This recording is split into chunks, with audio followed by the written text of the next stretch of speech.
Olá, pessoal. Bom dia a todos. Sejam bem-vindos a mais uma aula de gramática. E na nossa aula de hoje, nós vamos falar de um tema muito importante, que é o tema figuras de linguagem, tá bom? Então, como eu já havia dito a vocês que nós estudaremos este tema, certo? Nesta aula nós vamos estudar o que é figuras de linguagem. É um bicho de sete cabeças, não, tá? Não se preocupem. Figuras de linguagem é bem tranquilo, é um tema bem de boa, bem de boaço. Vocês vão perceber o quanto é tranquilo e fácil de aprender, certo?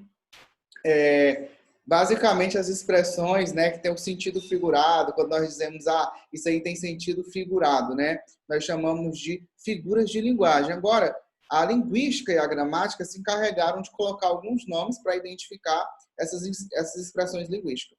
Eu espero que vocês consigam aprender de um jeito divertido e de um jeito fácil, certo? Então, convido vocês a acompanhar, né, comigo aqui, aí, do outro lado da telinha, tá bom? Então, vamos lá, gente. Primeiramente, nós vamos dizer que as figuras de linguagem elas são separadas em três, né? Que são as figuras de pensamento, né? As figuras de pensamento, as figuras de palavras e as figuras de sintaxe. Mas aí, na hora da prova, você não vai precisar saber qual que é de pensamento, qual que é de sintaxe e qual que é de palavras, tá certo? Apenas para explicar logicamente, né, que faz parte do conteúdo, certo? As de pensamento é que apenas o sentido figurado está na ideia, no pensamento em si. As de palavras, o sentido figurado já está diretamente na palavra. Quando você já lê de cara, você já percebe o sentido figurado, né? A de pensamento você precisa pensar um pouquinho. E as de sintaxe, né? As de sintaxe é necessário analisar o sentido, tá bom? Mas isso aqui não vai ser cobrado para vocês. Apenas os nomes específicos das figuras de linguagem, tá certo? Então, ó, a primeira que nós vamos ter aqui, que vocês estão vendo aqui do outro lado da telinha comigo, certo? É as de pensamentos, certo? As figuras de pensamento. E aí a nossa primeira master aqui que nós vamos ter começa com a letra A, é a antítese. Antítese é a aproximação de palavras ou expressões que exprimem ideias contrárias e adversas, tá bom? Deixa eu só fazer aqui um negócio aqui, rapidinho.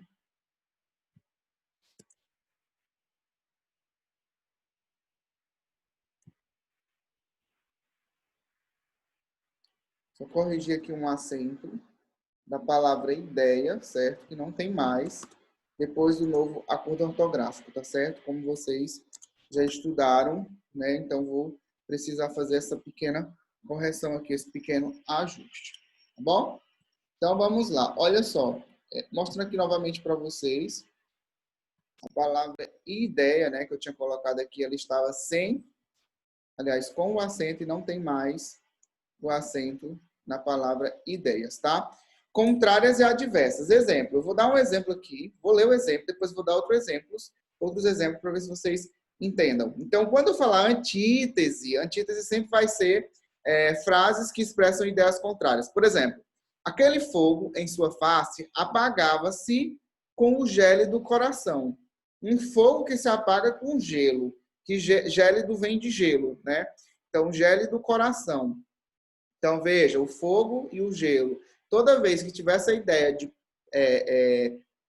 sintaxe contrária, né, uma ideia contrária, do sentido contrário, eu vou ter aí uma figura chamada antítese, tá bom? Então, sempre os antagonismos, certo? Os antagonismos, como, por exemplo, céu, inferno, tristeza, alegria, né? Amor, dor ou tristeza, né? Nesse sentido, tristeza, alegria, né? Sempre os contrários, sempre os opostos. Eu vou ter uma ideia de antítese. Um exemplo que eu vou dar para vocês. Por exemplo, ele deixou a tristeza com a alegria, né? Ele deixou a tristeza com a vinda da alegria, tá? Então veja que eu falei tristeza e falei alegria, né? Ao mesmo tempo, palavras contrárias, tá bom? Então quando tiver frases que tem essa intensidade entre uma coisa e o oposto dessa coisa, eu vou ter uma antítese. Não esqueçam desse detalhe, que ele é muito importante, tá bom? Então agora aqui, ó, nossa próxima que nós vamos ter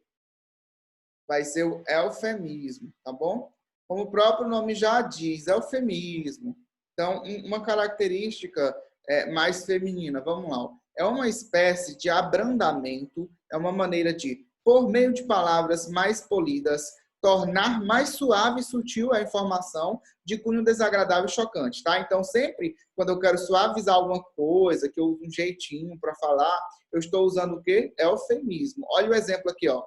O nobre deputado faltou com a verdade, né? Ele não quis dizer, ele é mentiroso, ele mentiu, né? Então, ele vai usar um termo bonito, elegante, né? Mais, assim, suave, faltou com a verdade, para não dizer mentiroso, ou agiu com mentira, ou praticou a mentira, eu vou ter um eufemismo aqui, tá certo? Então, outros exemplos de eufemismo que eu posso mostrar para vocês, né? Por exemplo, bateu as botas, né? Para não falar assim, morreu diretamente, faleceu.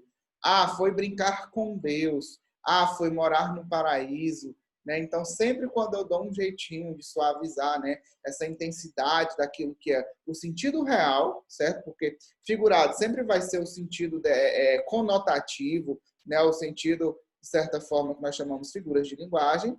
Né? Então, se eu suavizar, eu vou ter um eufemismo. Não esqueçam que tem a ver com a palavra feminino, tá? Que é uma ideia de suavizar. Tá certo? Então, a nossa próxima aqui, gente, é a gradação, tá? A gradação, como vocês podem ver aqui, certo? É a maneira ascendente ou descendente como as ideias podem ser organizadas nas frases. Veja que ideias novamente está grafado aqui, que é um material meu, antigo, né? De certa forma, precisa mudar essas palavras e ideias, tá bom? Então, só tirar esse acento aqui, tá? Então, exemplo. Respirou e pôs um pé adiante. Algo foi que ele fez depois. E depois o outro. Olhou para o lado e caminhou, virou trote. Que virou corrida, que virou desespero. Então, veja que uma coisa está sequenciada da outra. Né? Então, é o que nós chamamos de gradação. Gradativamente. Então, tudo que tem ideia de gradativamente ou de gradação, né? Eu vou chamar de figura de linguagem gradação. Como é o nome dessa figura de linguagem? Gradação. Olha, para fazer o bolo, primeiro, coloca o trigo, depois os ovos, depois o leite. Vai adicionando e vai adicionando o açúcar também e vai mexendo. O que é isso aí? Exemplo de gradação. Ou seja, uma coisa de cada vez ou uma sequência. Primeiro, segundo, terceiro, quarto passo. Eu vou ter aqui um exemplo de gradação, tá bom? Então, agora, vamos para a nossa próxima figura de linguagem. Que a nossa próxima figura de linguagem vai ser ironia. Essa daqui é fácil. Essa daqui todo mundo sabe. Com certeza, pelo menos uma vez na vida, alguém já deve ter usado essa daqui, tá bom? Né? Com certeza, alguém já deve ter usado. Figura que consiste em dizer, com intenções sarcásticas e zombadoras, exatamente o contrário do que se pensa, do que realmente se quer afirmar. Exige, em alguns casos, bastante perícia por parte do receptor, leitor ou ouvinte. Perícia é esperteza, né? Descobrir que realmente ele está falando com ironia, com brincadeira e não com firmeza. Exemplo, o presidente Lula é o mais culto e bem informado de todos os presidentes. É uma crítica, né, da oposição, de certa forma, quando criticava ele pelo fato de nem ser um dos mais cultos, né, um dos mais formais, né, um dos mais, de certa forma, em termos de escolaridade ou em termos de forma de falar, tá bom? Exemplo também de ironia.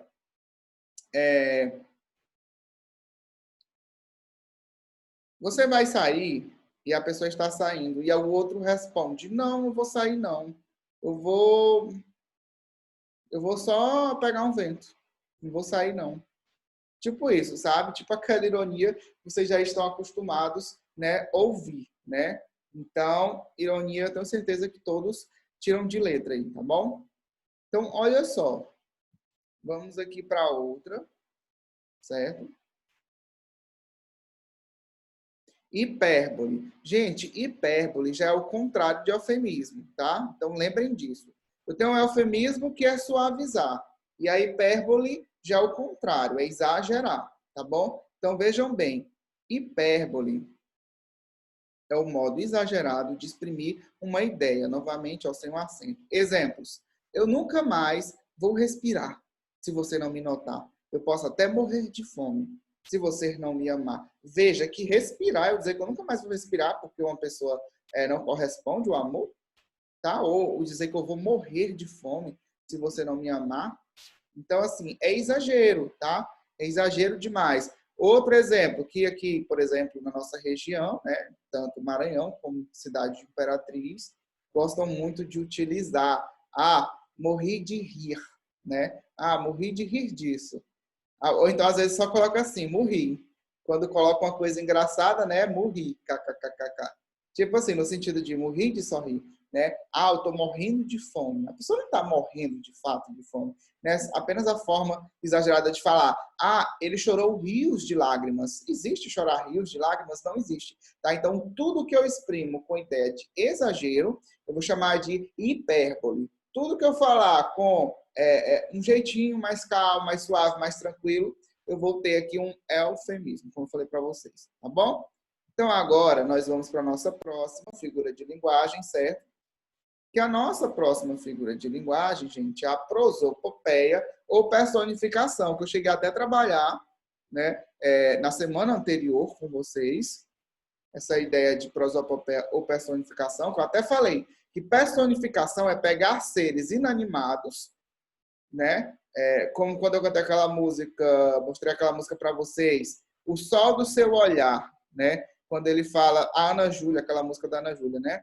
E aí, o sol do seu olhar, como se o olhar fosse uma pessoa e ele pudesse ter poderes para jogar um sol. Então, quando eu dou características a seres, principalmente, no caso do olhar, até um ser vivo, mas faz parte de um ser vivo, mas principalmente seres inanimados. Então, vai, de certa forma, ser uma personificação. Atribuir uma característica de pessoa a um ser que normalmente não é uma pessoa, tá? Ou prosopopeia. Só que, gente, vem mais prosopopeia do que personificação nas provas, tá? Por isso que atenção aos dois nomes. É a atribuição de características humanas a seres não humanos, tá? Então, exemplo. Seus olhos corriam pela fazenda.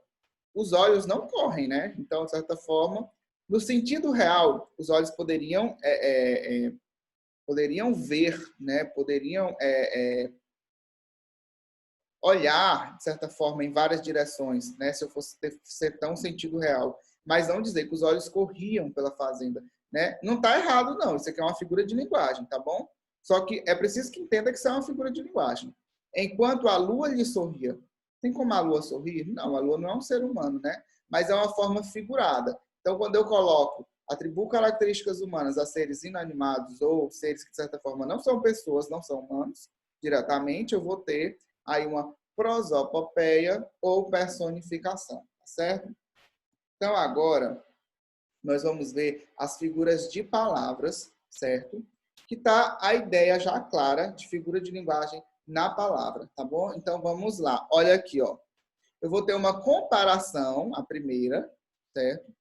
Que a comparação, depois eu já trouxe numa outra aula, mas depois eu vou mostrar melhor para vocês a diferença entre uma comparação e metáfora, né? Porque uma metáfora, ela é uma comparação, mas uma comparação não é uma metáfora. Vou mostrar para vocês depois, novamente no quadro, tá? Quando nós tivermos um momento apenas no quadro, né? Para que vocês, de certa forma, não tenham dúvida em relação a isso. Então, comparação é a comparação direta de qualificações entre seres com o uso do conectivo comparativo. Então, tem que ter o conectivo comparativo, que é o como, assim como, bem como, tal qual, menos que, mais que, né? Então, tudo isso aí é uma comparação, tá bom? Exemplo, naquele domingo, trabalhou como um cavalo, né? Então, ele trabalhou como o quê? Como um cavalo. Então, estou comparando. Tem esse termo comparativo aqui, ó, que é como, que é, de certa forma, ou assim como, ou tal qual, ou tal quanto, né? Eles todos vão exibir a ideia de comparação, tá bom? E o nome da figura de linguagem é simplesmente comparação, tá? Já a metáfora, olha aqui a diferença. Assim como a comparação, consiste numa relação de semelhança de qualificações, mais sutil, exige muita atenção do leitor para ser captada, porque dispensa os conectivos que aparecem na comparação. Então, ó, eu vou dizer assim, ó, Naquele domingo, exemplo, ele era um cavalo trabalhando. Então, eu não estou dizendo, naquele domingo ele trabalhou com um cavalo, ou assim como um cavalo. Veja, não tem o como e não tem o assim como, tá? Se tem o como ou assim como, eu tenho aí uma comparação. Se já não tem, mas ainda assim a ideia é uma comparação e não tem esse termo comparativo como e assim como, né? Aí eu já vou ter uma metáfora, né? Eu sei que ele trabalhou muito, assim como um cavalo, mas não tem o assim como aqui, tá? Nenhuma ideia de termo comparativo, não deixa de ser uma comparação, mas o nome certo que eu vou dar para ela aqui, para essa figura de linguagem, é metáfora, tá? Aí, gente, a nossa próxima vai ser a metonímia, certo? Vamos ler aqui. Metonímia é a utilização de uma palavra por outra. Essas palavras mantêm-se relacionadas de várias formas. Exemplo, o autor pela obra. Exemplo, todos leram Machado para a prova. Machado é um autor. Você leu o Machado? Não, você leu o livro dele. Mas, assim, uma convenção, você acaba falando, todos leram Machado para a prova. Eu vou fazer um gol estilo Neymar. Então, beleza. De certa forma, também, eu vou fazer um gol Neymar, do jeito do Neymar, né? Então, também é uma metonímia, eu estou substituindo, tá? Aqui, o instrumento pela pessoa que dele se utiliza. Exemplo, todos sabiam que Adamastor era bom de copo, né? Então, aqui, ó, o instrumento pela pessoa que dele se utiliza, né? Então, ó, todos sabiam que Adamastor era bom de copo, tá? Então, todo mundo sabe que bom de copo é no sentido, né? Tá oculto alguma coisa. O que é que tá oculto? O copo, bom de cerveja, alguma bebida, alguma coisa do tipo, tá bom? Aí, gente, agora vou mostrar mais outros exemplos aqui para vocês de metonímia. Quando eu tenho um recipiente, né, pelo conteúdo, todos queriam naquele instante um bom copo d'água.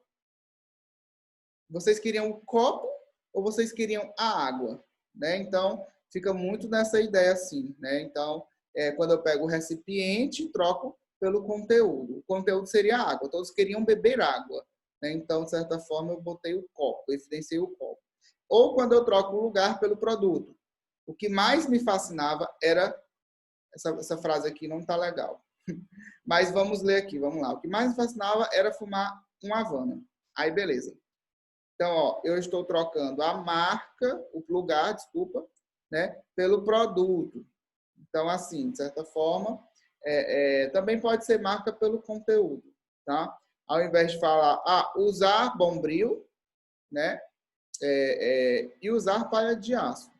A gente sabe que o nome real é Bombril, né? Ou então, outro exemplo aqui que eu posso fazer a substituição de palavras, né? Como é o caso, por exemplo, da palavra que boa, né? Usa que boa nessas roupas aí, ou nesses panos de chão, que vai ficar mais claro. A gente sabe que o nome não é que boa, o nome é água sanitária. Só que de tanto você ouvir que boa, que boa, que boa, né? O nome da marca, que boa, que é uma das principais marcas da época, né, de água sanitária, então acabou chamando água sanitária de que boa e associando ela ao conteúdo. O nome dessa figura de linguagem é metonímia, tá? Agora vamos aqui, já mostrei alguns exemplos para vocês. Agora vamos para essa aqui, gente, ó. Sinestesia. Sinestesia é a figura que proporciona ilusão de mistura de percepções, mistura de sentidos. Exemplo, quando eu misturo olhar com paladar, com ouvir, com tato, tudo ao mesmo tempo. Várias sensações, né? Vários sentidos, os vários sentidos humanos, ao mesmo tempo eu vou ter aí uma sinestesia. Exemplo, aquele olhar doce, veja que eu já misturei. Eu estou falando olhar, é visão, mas doce já é paladar. Então, eu misturei duas coisas, então já tenho uma sinestesia.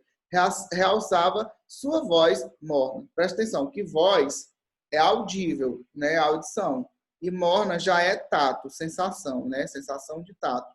Então, veja que eu estou misturando vários sentidos aí, eu vou ter uma sinestesia, tá? E eu vou ter uma perífrase, ó, é um tipo de apelido que se confere aos seres com o intuito de valorizar algum de seus feitos ou atributos, né? Então, por exemplo, quando eu, de certa forma,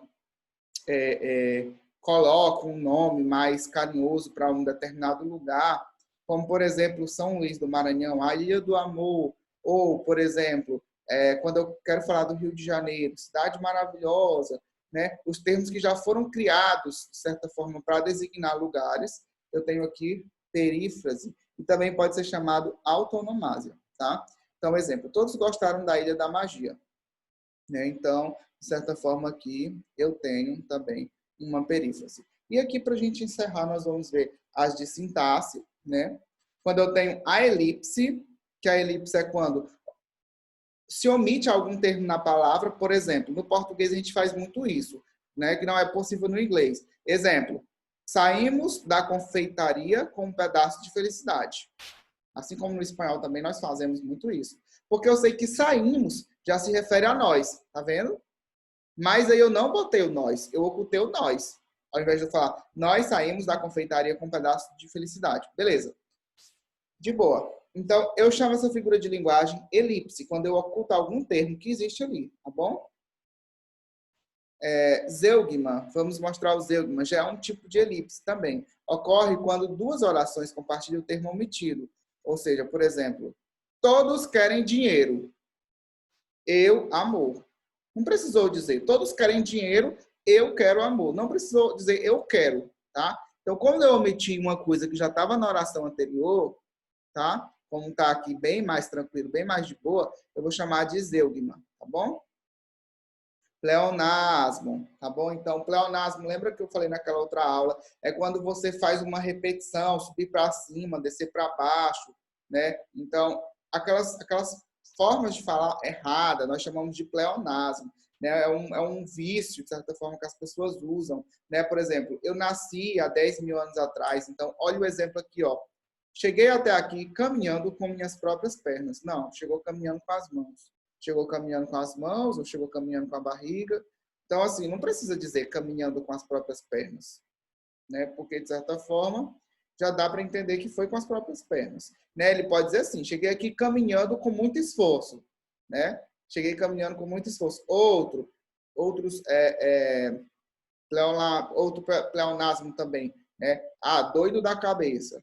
Não existe doido do pé, doido da barriga, né? Doido do dedo. Então, doido já é na cabeça. Então, não preciso falar doido da cabeça, né? Que aí eu vou cometer um pleonasmo, tá bom? Inversão, gente, é quando ocorre qualquer inversão de ordem natural no enunciado, a fim de conferir efeitos especiais. Vamos lá. Sua alma, nunca vi. Qual é o jeito mais normal da gente dizer? Nunca vi sua alma. Tá? E toda vez quando eu falar no sentido invertido, eu vou chamar isso de uma inversão. Também é considerado como uma figura de linguagem. Tá bom? Hipérbato é um tipo de inversão que consiste geralmente na separação de termos, né, que normalmente apareceriam unidos. Exemplo, o amor, todos sabemos, vermelho e quente, descobri eu, tá? Então, quando não tem essa certa organização na ordem das frases, eu posso chamá-la tanto de inversão como também de hipérbato, tá bem? Aí eu vou ter uma síntese, né? Que é uma palavra que vem do grego e significa confusão. É a inversão muito violenta da ordem natural dos termos. Né? Então, exemplo, ouviram no Ipiranga as margens plásticas de um povo heróico brado retumbante. Qual seria a ordem natural disso? As margens plásticas do Ipiranga ouviram o brado retumbante de um povo heróico. Então, inverteu bastante, né? Eu vou chamar de síntese, né? E assíndeto, né? Assíndeto. Veja, síndeto significa conjunção. Então, assíndeto sem conjunção. Exemplo, ele tocava, bolia, afava e ela dormia. Ele tocava, depois bolia, logo afava e em seguida ela dormia. Não tem essa conjunção, esse conectivo, eu vou chamar de assíndeto. Polissíndeto já é o contrário, é quando eu tenho bastante repetição de conjunções. Ele tocava e bolia e afava, ela dormia, né? Então eu vou ter aí polissíndeto. Onomatopeia, lembra os sons, paf, puf, pef, pof, né? Então, ó, os sons que você escuta, toque, toque, né? Eu chamo de onomatopeia. Tá bom? Então, é isso aí. Nós ficaremos por aqui. Espero que vocês tenham entendido. Qualquer dúvida, entre em contato comigo via WhatsApp, tá bom? Que eu vou tirar suas dúvidas. Tchau, tchau. A gente se vê, tá? Até mais.